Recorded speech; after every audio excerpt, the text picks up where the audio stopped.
La pluie tombait sur la Martinique comme un châtiment du ciel, une pluie épaisse, lourde, qui noyait les cris et les prières.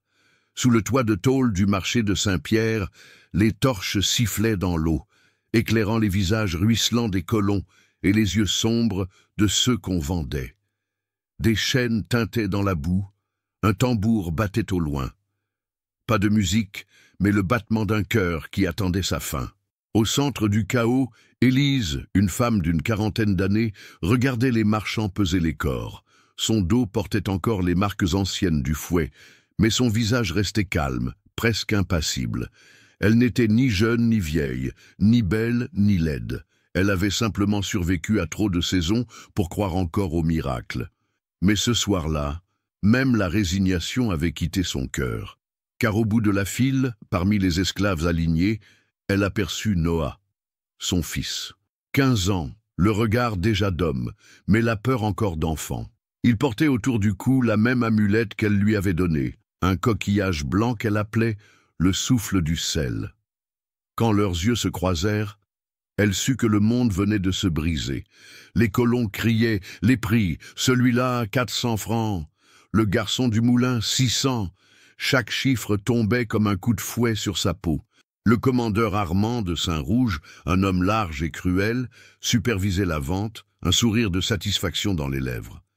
Il aperçut Élise, tremblante sous la pluie, et s'approcha d'elle.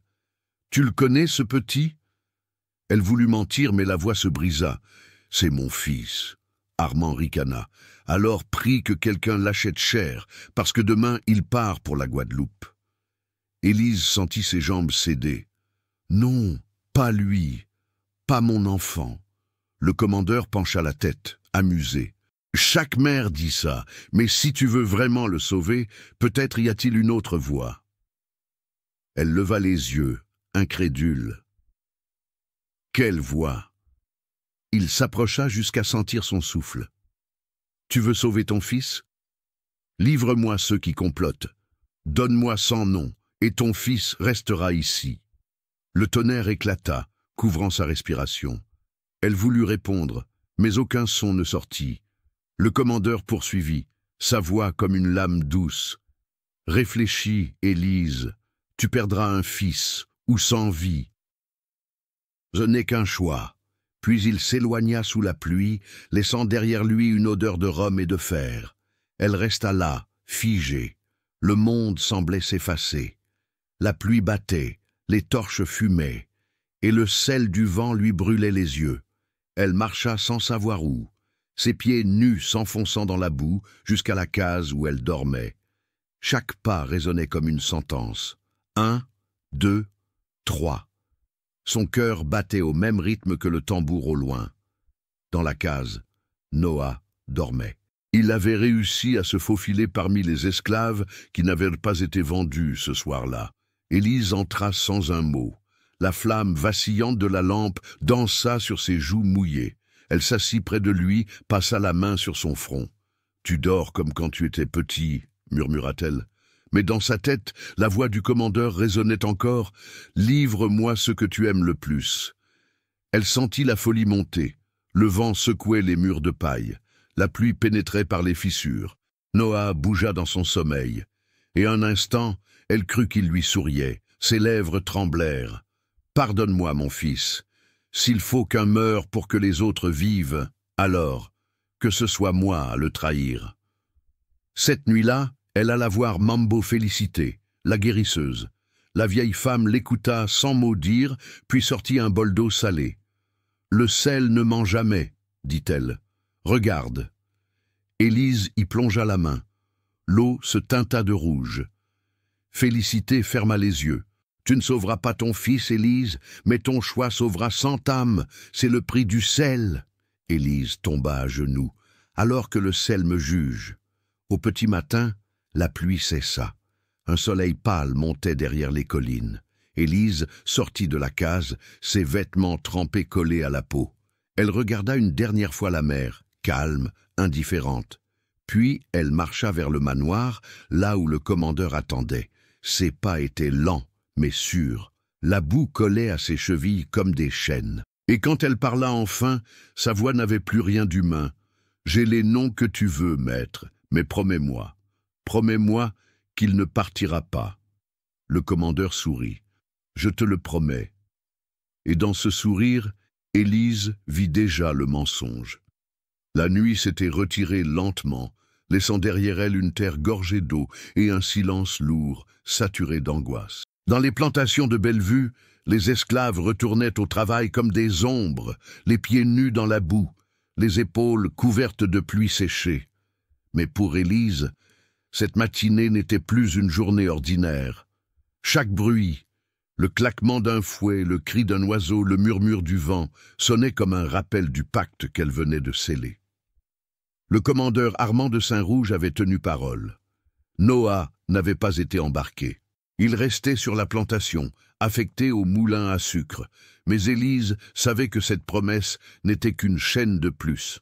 Armand ne donnait rien sans un prix, et le prix, elle le payait chaque soir, par des listes de noms, des visages qu'elle devait désigner. « Tu connais les cases, Élise, » disait le commandeur, un verre de rhum à la main. « Tu entends les murmures, les rêves de fuite. Je veux savoir qui ose parler d'insurrection. » Elle hochait la tête, le cœur vide. Les mots sortaient mécaniquement. Mais chaque nom prononcé arrachait un morceau de son âme. Quand la nuit tombait, Élise allait au marais retrouver Mambo Félicité, la vieille guérisseuse. C'était une femme ridée, vêtue de lin sombre, les yeux comme deux pierres d'onyx. Autour de sa case, des crânes d'animaux séchaient au soleil, suspendus à des cordes de chanvre. L'air y sentait le sel, la fumée et le sang. « Tu m'as dit que mon fils vivrait ?» souffla Élise en entrant. Félicité leva les yeux lentement. « Et il vit encore, non ? Mais à quel prix ? À celui du monde. » La guérisseuse versa dans un bol de bois de l'eau de mer et des grains de sel noir.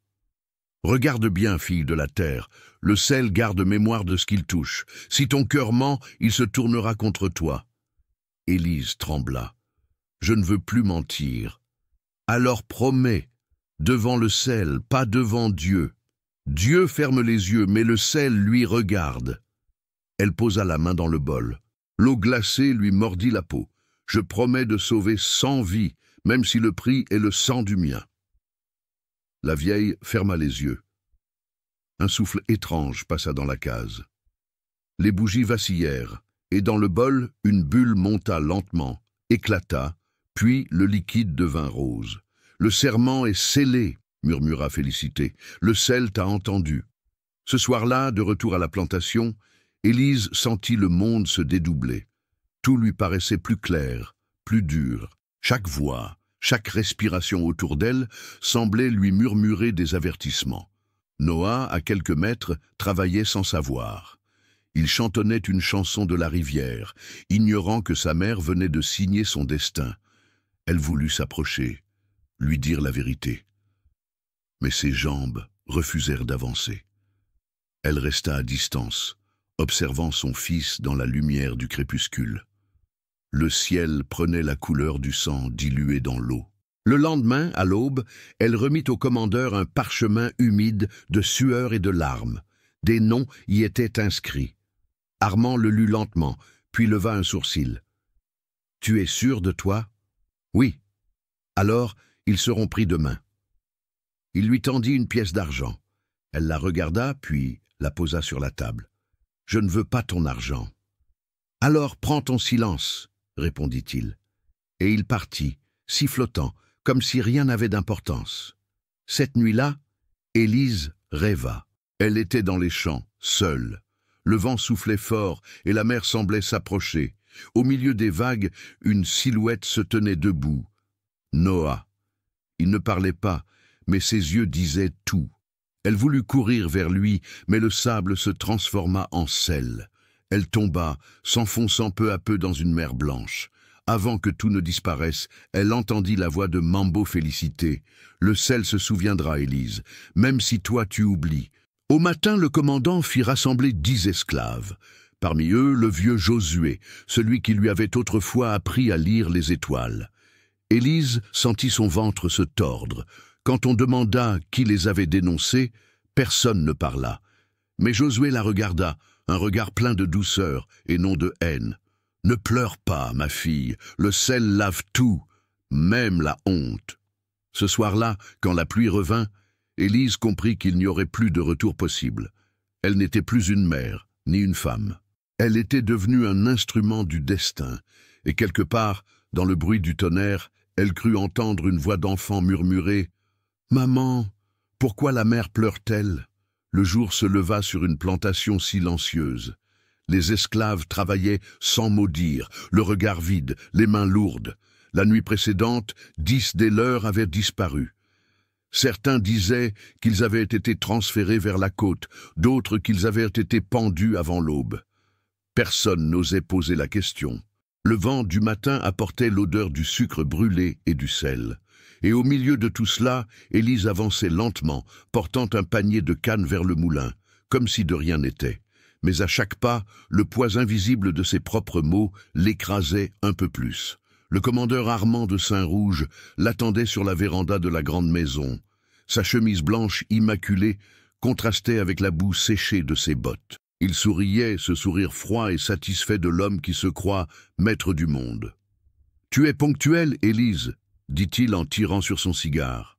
« J'aime ça chez toi. Tu comprends la discipline. » Elle baissa les yeux. « Vous vouliez me voir, maître ?» Il hocha la tête. « Oui, ton travail m'a plu. Grâce à toi, l'ordre revient. » Il posa sur la table une petite boîte de fer. Quand il l'ouvrit, Élise aperçut des objets familiers. Une perle en verre, un ruban, un pendentif de coquillage. Celui de son fils, le souffle du sel. Son cœur s'arrêta net. « D'où vient ça ?» demanda-t-elle, la gorge serrée. Le commandeur sourit. « De la main d'un garçon trop curieux. Il rôdait près des entrepôts hier soir. J'espère que ce n'est pas un des tiens. » Elle resta muette. Le silence devint un gouffre. « Bon, » conclut-il. « Alors ce sera toi qui mèneras l'enquête. Tu as des yeux, Élise, et une dette envers moi. » Ce soir-là, elle retourna à la case en tremblant. Noah était là, assis dans l'ombre, les bras entourant ses genoux. La lumière de la lampe dansait sur son visage fatigué. « Tu étais où hier ?» demanda-t-elle. « Au moulin. J'ai entendu des cris. » Elle voulut le prendre dans ses bras, mais il se dégagea. « Pourquoi il t'écoute, toi, maman? Pourquoi tu parles au commandeur ?» Sa voix n'était pas un reproche, mais une peur pure. Élise baissa les yeux. « Je fais ce qu'il faut pour que tu restes en vie. » Noah secoua la tête. « Mais vivre, c'est quoi si c'est pour les voir mourir ?» Elle voulut répondre, mais les mots ne vinrent pas. Dans ses yeux, elle vit quelque chose changer. Une flamme, petite mais dangereuse. Le genre de feu qui brûle lentement avant d'embraser tout un champ. Les jours suivants, le commandeur fit d'elle son ombre. Elle marchait derrière lui quand il inspectait les cases, notait les visages, observait les gestes. « Regarde-les bien, disait-il. Ceux qui parlent peu, ce sont les pires. » Chaque soir, elle devait lui rapporter ce qu'elle avait vu, mais plus elle observait, plus elle se haïssait. Un soir, elle surprit 2 jeunes hommes discuter dans le noir près du puits. Ils parlaient de fuite, de bateaux, de nuit sans lune. Elle les reconnut. Pierre et Samuel, des amis de Noah. Armand exigea leur nom le lendemain. Elle hésita. « Ce sont des enfants, maître. Des enfants deviennent des révoltés, Élise. Et les révoltés deviennent des morts. » Il frappa la table du poing. « Tu veux sauver ton fils? Alors livre-les. » Elle écrivit les noms. Les lettres tremblaient. Quand elle remit le papier, Armand posa sa main sur la sienne. « Tu vois? Tu apprends vite. Tu n'es pas une simple esclave. Tu comprends la logique du pouvoir. » Elle retira sa main brusquement. « Le pouvoir? Ce n'est pas de tuer, maître. C'est de pardonner. » Il rit. « Alors sois patiente, ma douce Élise. Tu verras. Même le pardon finit par saigner. » Cette nuit-là, le tonnerre gronda au-dessus de la plantation. Les arbres craquaient sous le vent, les bêtes hurlaient. Dans sa case, Élise ne trouvait pas le sommeil. Chaque fois qu'elle fermait les yeux, elle revoyait les visages de ceux qu'elle avait livrés. Pierre, Samuel, Josué, et maintenant, son fils. Car elle le sentait. Tôt ou tard, Noah serait sur la liste. Elle prit la vieille amulette de coquillage dans sa main. Un frisson la traversa. « Le souffle du sel !» murmura-t-elle. Et au même instant, la porte s'ouvrit. Noah se tenait là, trempé, les yeux brûlants. « Je sais, maman, » dit-il calmement.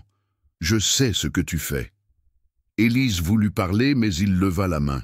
« Je t'ai vu entrer dans la maison du commandeur. Je t'ai vu donner les noms. » Sa voix ne tremblait pas. Elle sentit son monde s'effondrer. « Noah, écoute-moi. » « Non, je ne veux plus écouter. Tu voulais me sauver? Alors regarde bien ce que tu as sauvé. Un lâche. Je ne veux pas vivre grâce à la mort des autres. » Il recula dans l'ombre et disparut. Élise resta seule, la lampe vacillant.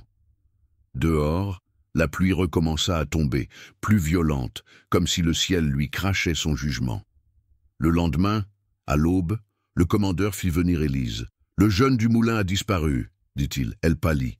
Tu le retrouveras. S'il parle, tout ton travail sera perdu. » Armand alluma une autre torche et la tendit à un garde. « Et s'il refuse de revenir, tu sais ce qu'il faudra faire. » Élise sentit ses mains trembler, mais elle hocha la tête, parce qu'elle savait, et parce qu'il était trop tard pour reculer. La forêt du Morne Rouge s'étendait au nord comme une mer d'ombre. Des arbres tordus, des racines couvertes de mousse, des rivières de brume glissant entre les troncs. C'était là que les fuyards disparaissaient, les esclaves évadés, les bannis, les révoltés. On disait que quiconque s'y aventurait sans le cœur pur y voyait ses propres fantômes. Mais Noah, lui, n'avait plus de cœur. Il n'avait plus que la rage et un souffle dans la poitrine, celui du sel. Pendant 3 jours, il erra à travers les champs, se nourrissant de cannes et d'eau de pluie. La peur l'avait quitté, remplacé par une sorte de calme brûlant. Il pensait à sa mère, à ses mains, à sa voix. La promesse qu'elle lui faisait toujours quand il était petit, « Je te sauverai, même si le monde doit brûler. » Et maintenant, elle l'avait sauvé de quoi? De la liberté ou de la mort? Il n'en savait plus rien. Au 3e jour, il tomba sur une clairière. Une fumée montait entre les arbres. Derrière un rideau de fougères, des hommes et des femmes s'abritaient autour d'un feu. Leurs visages portaient la même fatigue que la sienne, mais leurs yeux brillaient d'une lueur nouvelle, une détermination farouche. Ils levèrent leurs armes de fortune quand il s'approcha. « Qui va là ?»« Un fils perdu, » répondit-il. Un vieil homme s'avança, torse nu, le visage tatoué de cendres. « Tu viens du domaine de Bellevue ?» Noah hocha la tête. « Alors, tu portes le nom du sang. Entre, garçon. Ici, on n'a plus de maître, seulement des morts à venger. » Le vieil homme s'appelait Timalo, un esclave affranchi depuis longtemps, devenu le chef des rebelles. Dans sa hutte, les murs étaient couverts de symboles gravés, spirales, croix, soleil. Il montra à Noah une carte tracée à la suie, les plantations, les rivières, les routes des soldats. « Nous préparons un soulèvement, dit-il. Le moment viendra où les chaînes se briseront toutes ensemble. » Noah écoutait en silence. Puis il demanda, « Et si ceux qu'on aime sont du mauvais côté ?» Timalo haussa les épaules. « Alors il faut choisir ce qu'on veut libérer, son sang ou son peuple. » Les jours passèrent. Noah apprit à se battre, à lire les signes du vent, à marcher sans bruit. Chaque soir, les rebelles répétaient les paroles d'un serment ancien, transmis depuis l'Afrique. Le feu pour purifier, le sel pour se souvenir. Et chaque fois que ces mots résonnaient, Noah serrait son poing fermé sur l'amulette de coquillage qu'il avait recollée avec du fil. Le souffle du sel, sa mère, sa trahison. Tout cela ne formait plus qu'une seule blessure. Une nuit, alors que la pluie battait la forêt, Timalo le convoqua. « Nous avons reçu des nouvelles. Le commandeur prépare un massacre. 100 esclaves seront exécutés pour dissuader la révolte. » Noah se figea. « 100 ? Quand ?»« Dans 3 jours, à Bellevue. » Il sentit le sol se dérober sous lui. « C'est ma maison, » murmura-t-il. Timalo le fixa dans les yeux. « Alors tu comprends ce que cela veut dire. Tu peux fuir, ou tu peux revenir.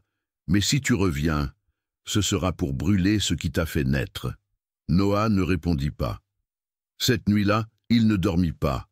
La pluie tombait sur la hutte comme un tambour funèbre. Il sortit dans le noir, leva les yeux vers le ciel et parla à voix basse. « Si tu m'entends, maman, je ne viens pas pour te punir. Je viens pour finir ce que tu n'as pas pu commencer. » Le lendemain, à l'aube, il prit la route du sud. Les rebelles l'accompagnèrent jusqu'à la lisière de la forêt. Timalo lui donna un poignard rouillé. « Ce n'est pas pour tuer, dit-il, c'est pour trancher ce qui te retient encore. » Pendant qu'il marchait, le vent s'élevait, apportant avec lui l'odeur de la mer et du sucre brûlé. La montagne semblait pleurer. À mesure qu'il approchait de Bellevue, le souvenir de sa mère le suivait comme une ombre.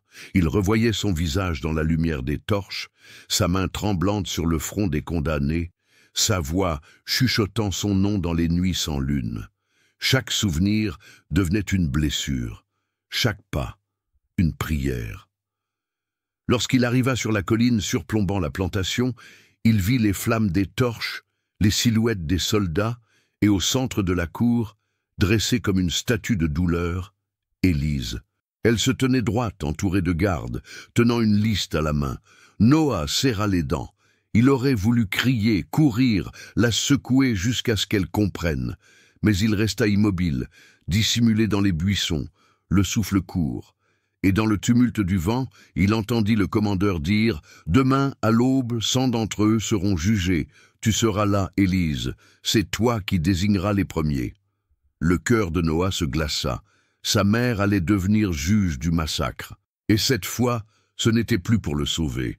Le vent de la mer portait une odeur de brûlé. Le sucre fondait dans les chaudières comme du sang épais.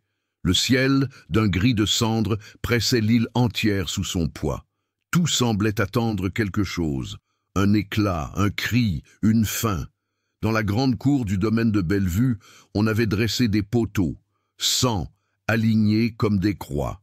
Des soldats fixaient des cordes, testaient leur solidité. Le commandeur Armand de Saint-Rouge observait la scène en silence, une main dans le dos, l'autre tenant sa canne. Son visage restait impassible, mais ses yeux brillaient d'un plaisir froid, le pouvoir absolu, celui qui décide du souffle et du silence.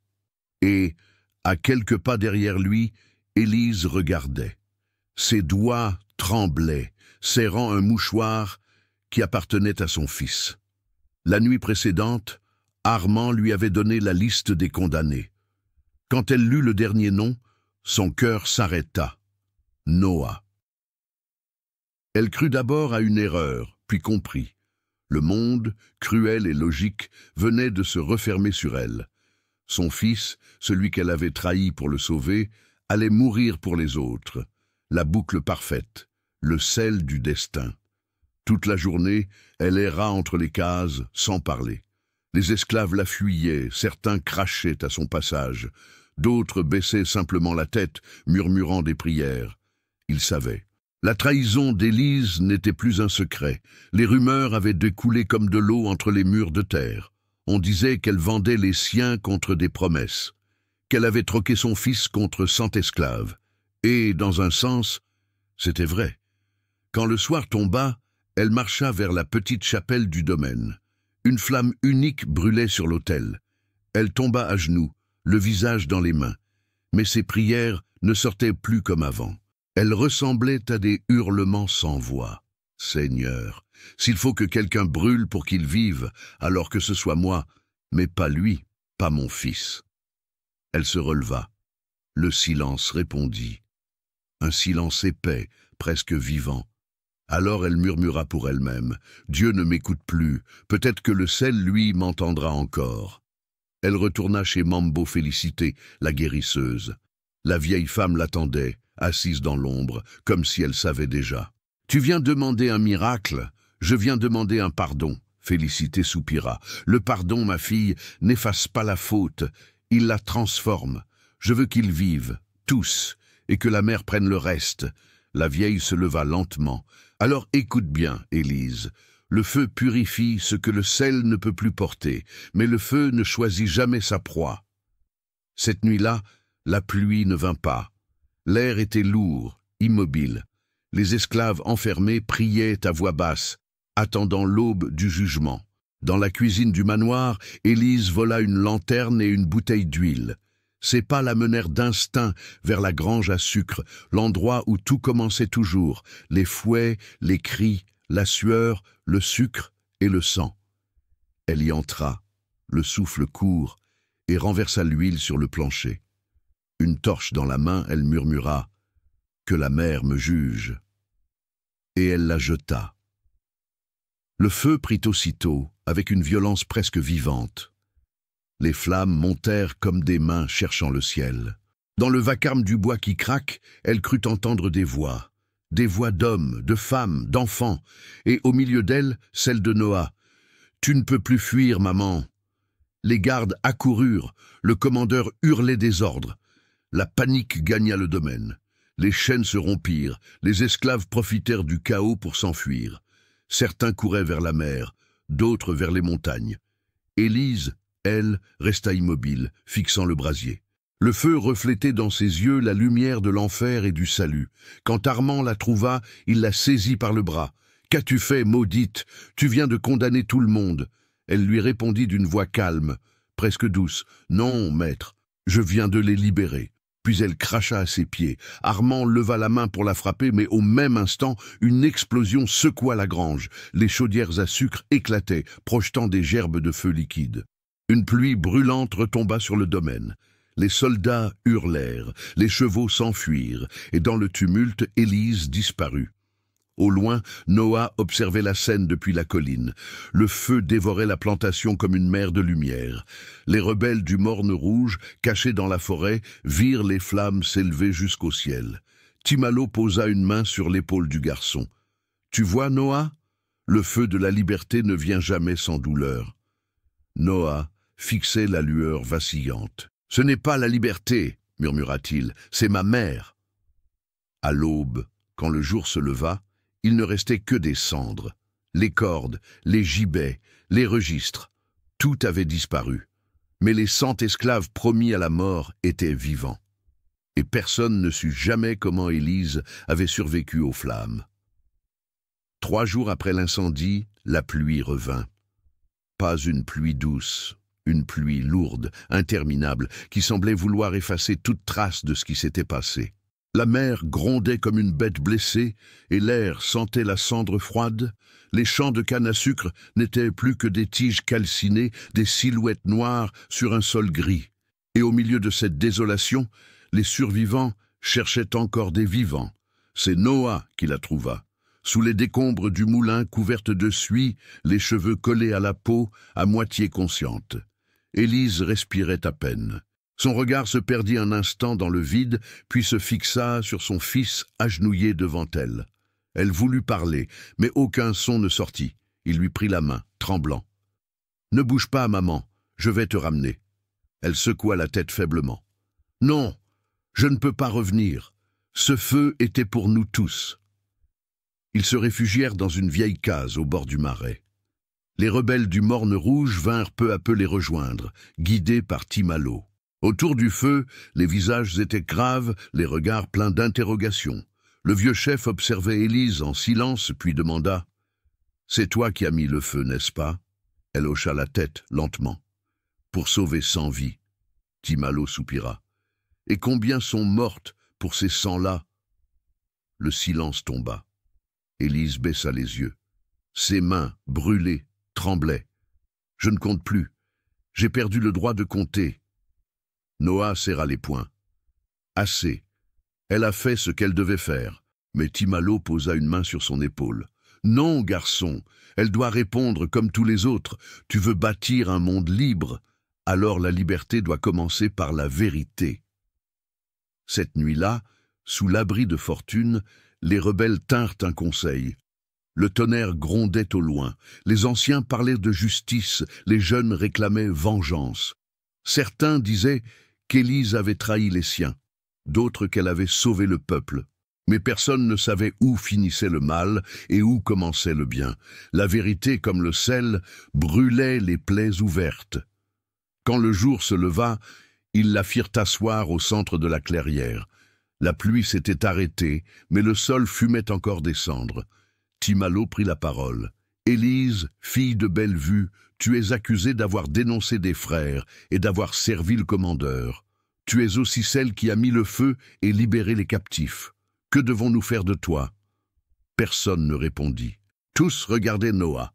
Il se leva lentement, la gorge nouée.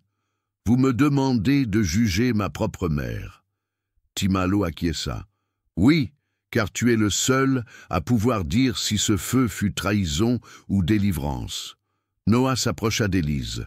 Leurs yeux se croisèrent, deux miroirs de douleur. « Pourquoi, maman ?» Elle sourit faiblement.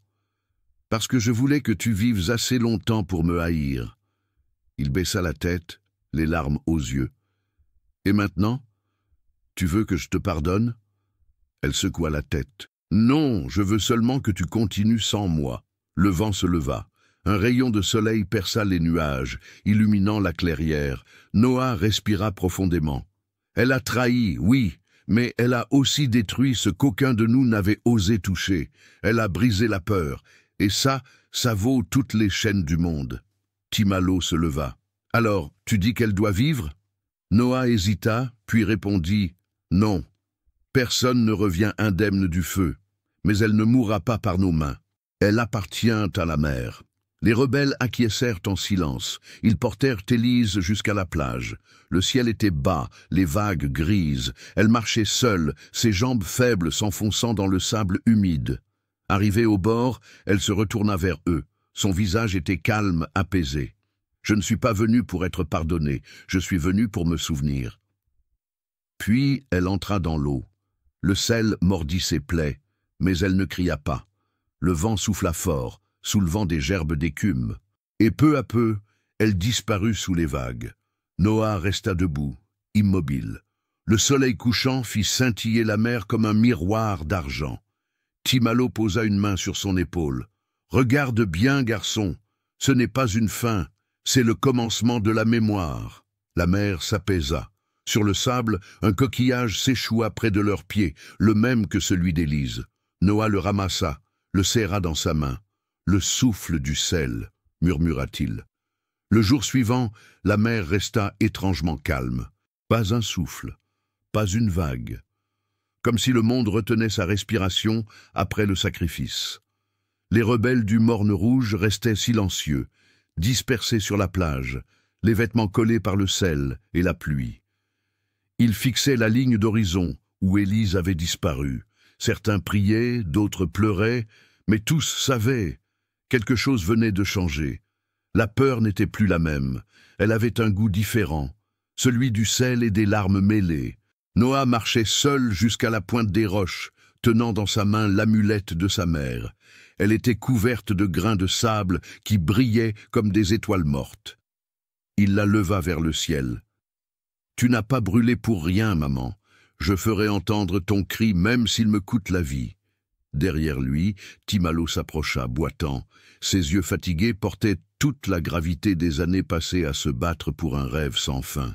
« Le feu de ta mère a purifié la terre. Mais la flamme ne sert à rien si personne ne la porte après. » Noa serra les dents. « Alors apprends-moi à la porter. » Le vieux chef lui tendit un drapeau déchiré, noirci par la fumée.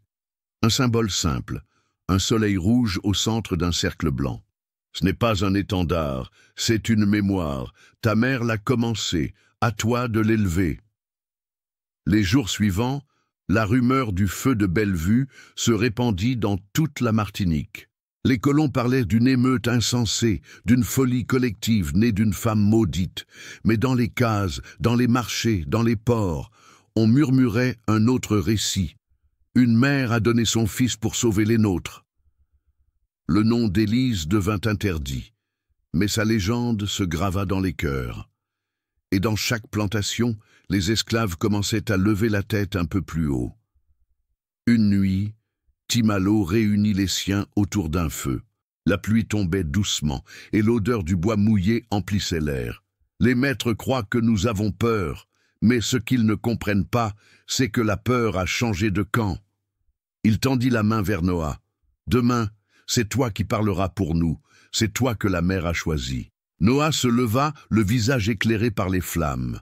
Il regarda les hommes et les femmes qui l'entouraient, certains vieux, d'autres à peine sortis de l'enfance, tous marqués par la souffrance. Je ne vous promets pas la liberté, je vous promets la mémoire, parce que ceux qu'on oublie meurent 2 fois, et ma mère ne mourra qu'une. L'aube arriva avec un grondement de tonnerre. Le ciel s'ouvrit, la pluie se mêla au vent chaud venu de la mer. Les rebelles descendirent vers la plaine, leurs visages peints de cendres et de sel. Ils n'étaient qu'une centaine, mal armés, vêtus de haillons, mais leurs pas résonnaient comme ceux d'une armée entière. Les premiers coups de feu éclatèrent près du champ de Bellevue. Les soldats coloniaux, surpris, tirèrent dans le désordre. Le drapeau d'Élise se leva, claquant au vent, porté par Noah. Les flammes, encore fumantes des ruines, semblèrent se rallumer à leur passage. « Pour ceux qu'elle a livrés !» cria Timalo. « Pour ceux qu'elle a sauvés !» répondit la foule. La bataille dura toute la matinée. Des corps tombaient dans la boue. Le tonnerre couvrait les cris. Le sang se mêlait à la pluie, au sel, à la terre. Noah avançait sans peur, porté par une force qu'il ne comprenait pas. Il voyait la mer au loin, déchaînée, comme si elle guidait leurs pas. Quand il atteignit la grande maison, il trouva le commandeur Armand de Saint-Rouge, blessé, tentant de fuir par les écuries. Noah entra, ruisselant, le regard fixe. Le colon leva une arme, mais sa main tremblait. « Tu veux être un héros, garçon ?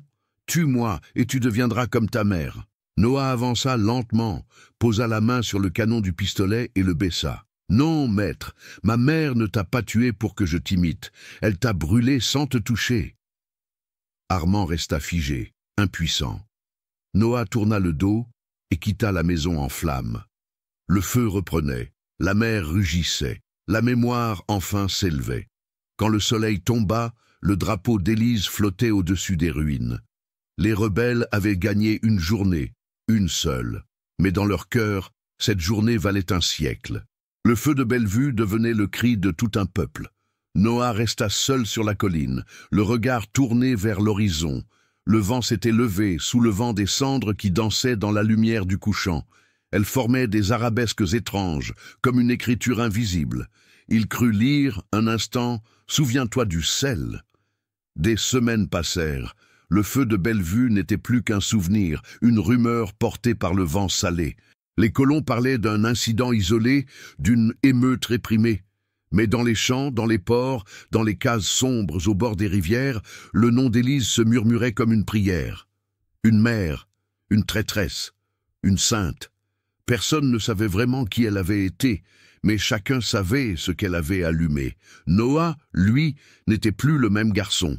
Les jours de fuite avaient creusé ses joues, mais dans ses yeux brillait une lumière neuve, calme, résolue.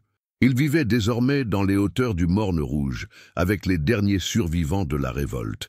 Ils n'étaient plus des fugitifs, ils étaient des témoins. Chaque matin, avant le lever du soleil, Noah se tenait face à la mer, tenant entre ses mains l'amulette d'Élise. Il la trempait dans l'eau, fermait les yeux et murmurait « Le sel garde mémoire ». Et la mer se souvient.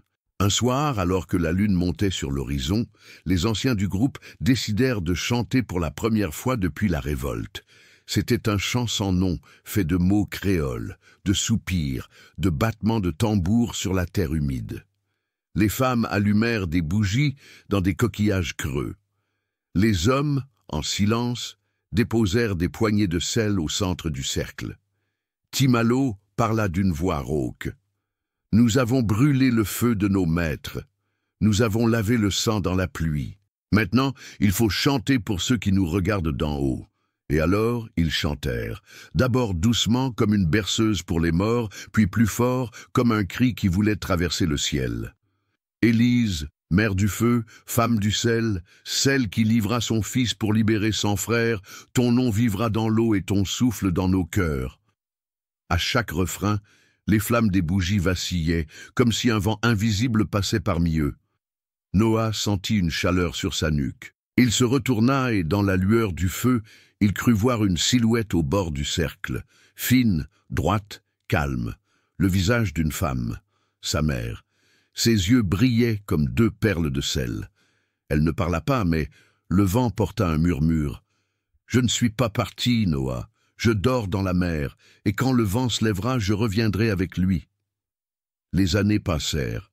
Les colons changèrent, les lois aussi. La liberté, un jour, arriva sur des papiers venus de France. Mais les hommes du Morne Rouge savaient que la vraie liberté ne venait pas d'un décret. Elle venait du feu, du sel, du souvenir. Les enfants de ceux qu'Élise avait sauvés grandirent. Ils apprirent à lire, à écrire, à prier à leur manière. Et chaque 12 août, le jour du feu de Bellevue, ils marchaient jusqu'à la mer. Ils déposaient sur le sable du sel blanc et laissaient l'eau l'emporter. En regardant les vagues, ils disaient « Le sel se souvient, nous aussi ». Un siècle plus tard, un historien venu de Paris arriva sur l'île. Il cherchait la trace d'une femme nommée Élise, mentionnée dans un vieux rapport colonial. Esclave, incendiatrice, disparue en mer. Mais plus il cherchait, plus il découvrait autre chose. Des chants, des contes, des prières gravées dans les pierres, et partout un même mot. C'est elle. Un soir, sur la plage de Bellevue, il aperçut une vieille femme assise près de l'eau, tressant des colliers de coquillages. « Vous connaissez l'histoire d'Élise » demanda-t-il.